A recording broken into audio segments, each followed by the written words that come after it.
And out in the field, Jack Bilyeu in Tacoma or Marina recovering from storm damage, while Brandon Thompson is in Pacific tonight, where a levee broke earlier this week. So we were invited to go beyond that flood barrier, looking at exactly what went wrong, and evacuations are in place nearby. So Brandon, water still flooding into the park there.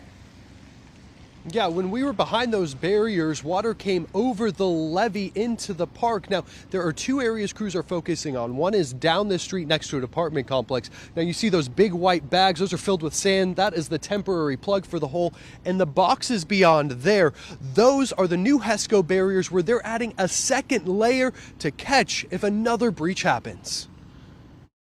But the breach is somewhere about a 50-foot section right up in here. Pacific Mayor Vic Cave showing us the new HESCO barriers being put in place after the old ones breached Tuesday. That's the connection point. Mayor Cave tells me that the barrier failed in between the top layer and the bottom layer of these HESCOs. So the first thing they did is put these sandbags to try to reinforce it.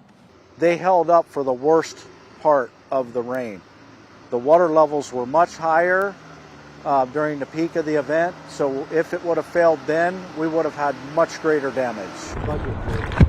Behind the barriers, the mud line, that's the line of the water the night of the breach. The white sandbags were still lining where the breach happened. It used to be the river was lower than the park, but the sediment infill has built it up to the point that this is the old levee that was here, and it used to be 8 feet down to the river. As we were behind the HESCO barriers, it's starting to fail now because the river's coming up. The city of Pacific is still plugging holes on the White River, but still water is coming into Pacific City Park. Mayor Cave tells me that they've dug a channel on the other end that is letting out more water than is coming in right now.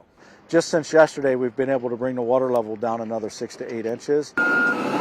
We watched as crews tried to pull dirt up to try and stop water from flowing in. That night, started pushing the berm up, stopping the little bit of trickle here, and then we had about a 20-foot scour of the old dike over here that was about 6 feet deep, just pouring water into the park. The previous barriers were in place for 17 years. Cave hopes a permanent fix will come much sooner. It's not a long-term plan, but a short-term solution through the winter.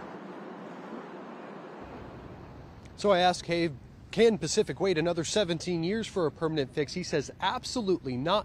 He says the solution is 2 parts. What he means by that, we give you the details tonight at 6. Live in Pacific, Brandon Thompson, KIRO 7 News.